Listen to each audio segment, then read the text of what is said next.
What's the nature of your emergency?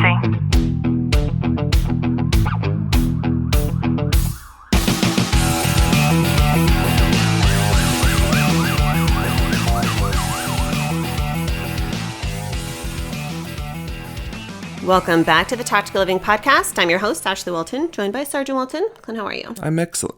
We hear a lot of people talk about discrimination of police officers performed on people of the community, but I don't ever hear anybody talking about how to deal with discrimination as a police officer, both on the job and off the job. And this is something that's pretty rampant if you live this lifestyle.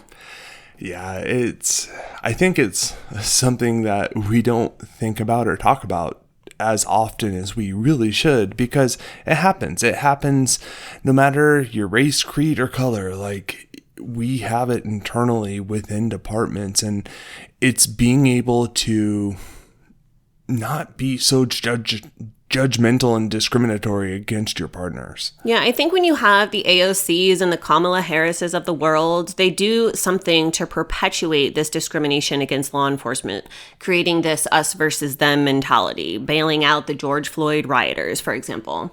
And this isn't something that is just on a professional level. This is also something that can impact things when it comes to your professional setting as well. And I think the first and most important thing is to understand why this even happens.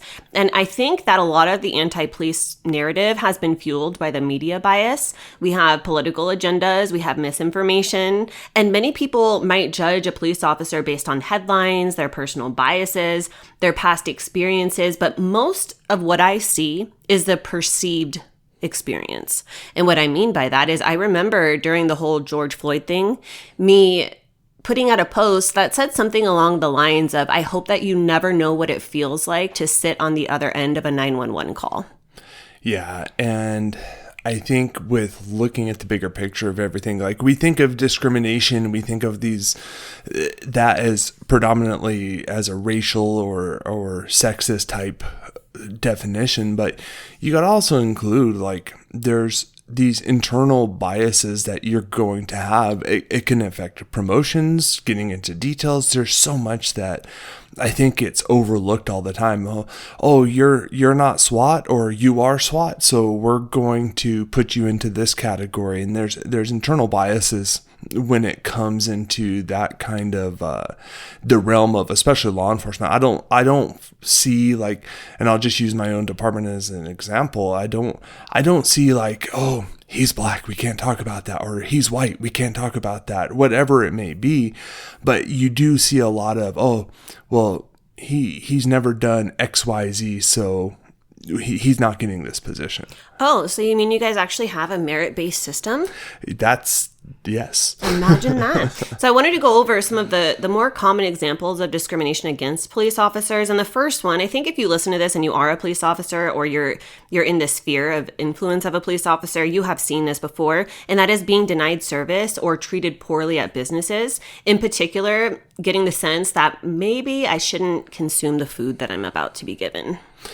I have a perfect example of that. So I remember when the whole COVID stuff was going on, and we were deployed down on the south end riding horses, and like we're on horseback. Like, we don't have a lot of area to carry our equipment or a lot of extra free space to be able to carry, protective gear, whatever it may be. And in that instance, there was the mask mandate going on, and we're out riding our horses, and it just so happened my mask must have fell out of my pocket. And I went into a restaurant to order food because we were taking a lunch, and I walk in the door and the guy goes, you can't come in here without a mask on.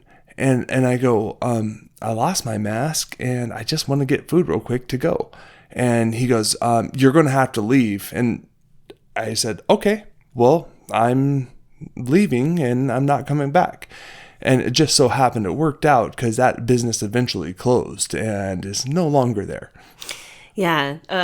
I'm thinking of something else that I have an example of, and that's friends and family making anti-police comments. I have a kid brother who's such a drama queen, and he's like the social media drama queen, the kind that you just see their posts and you roll your eyes. And it got to the point where I actually had to block him on Facebook because of his anti-police comments. And the last straw for me was something here locally. An incident took place where there was a justified officer-involved shooting, and he called me to just like bitch about it. And then he felt the need to take our conversation on his social media page and then say something like, oh, well, what do you guys think about this? This cop shouldn't have killed this guy, and he knows that I'm married to a police officer, and it made me uncomfortable seeing that I have a family member who wants to try to perpetuate this negative and very inaccurate rhetoric about law enforcement, and that, being especially that this was a justified shooting. You and I would be the first ones to say when like, oh man, that officer fucked up, and we talk about instances like that. We save them and then share them and talk about them together. And so, friends and family making anti-police comments is definitely one that I see a lot. Yeah, and it's hard because people are so impressionable by the say fake news that's out there, and they're not getting the full story, or they don't know the legality issues when it comes to these types of incidents. And I think it's just it's a grab for attention, and that's why I think people do that. Yeah, something that I actually like about police discrimination is when I do see somebody posting something like that online, and I'm like, how or why am I even friends with this person on Facebook? And then I'll go in and I'll check anybody that I have a relationship with, which is like 90% of the people that I communicate with online. I have talked to them personally, like dropping voice messages or video messages on Messenger. So that's the first thing I do is like, have I spoken to this person before? Like, are they a real person to me or just like some nut job? And so I like when I see that, because then it makes the whole like unfriend thing, unfollow thing really easy for me. I've especially loved that during this whole election cycle, because then you can just filter through like, why do I have all of this junk hanging out on my friends list? And if we were dating, I would assume that you would also see this type of discrimination in the dating world.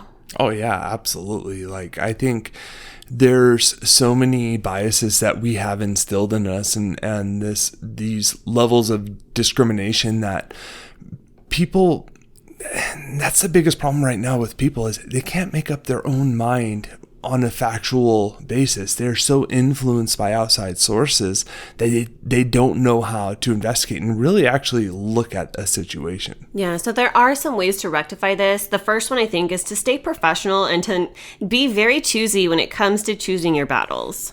Yeah, I have a friend who recently just started talking these agendas that I'm just like, what is happening here? Like, why do you bring up this conversation or these arguments? And I'm not going to argue over anything, because there's a certain line that you can draw saying, okay, let's talk about this. Let's educate each other on something.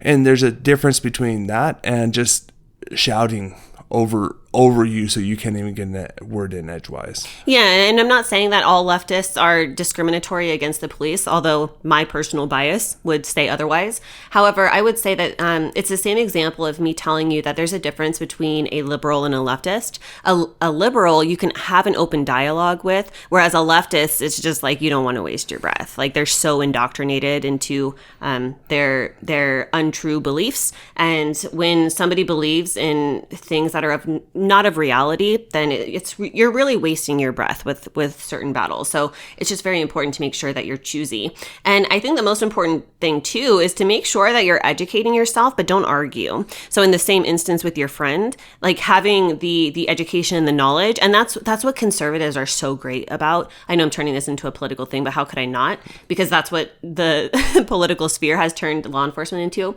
However, as a Republican, I think I'm seeing more and more people who are doing a great job at educating themselves. And I think it's because the information is becoming more readily available. But as a police officer, it's so important to make sure that you're doing your due diligence. And if there is a particular instance that is like a hot button topic right now, and you know that it might come up and that type of thing just kind of irks you, make sure that you do your research and then educate yourself about it. That way, instead of like, oh, you're a fucking idiot, like you have some actual data and information to be able to have a fluid, educative conversation with somebody.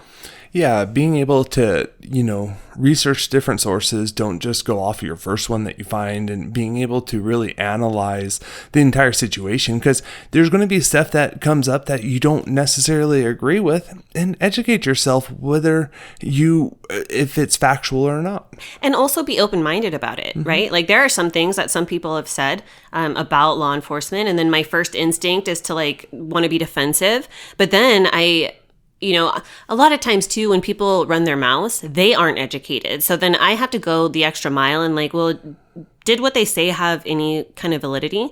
And so being open-minded enough to give yourself permission to change your mind if your personal thoughts initially were incorrect, and that's okay. That should happen. And if you're wise enough, then you'll look for that to happen more and more.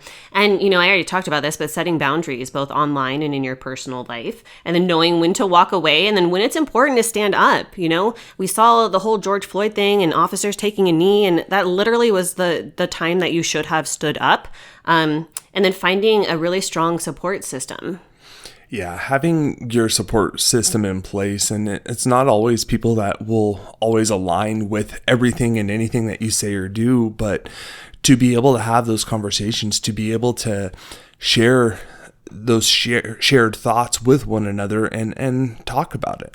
I hope you've gotten some value out of today's episode. If you have, do us a favor, drop a review, subscribe down below, and as always, know that I'm sending you a long, tight hug from my home to yours.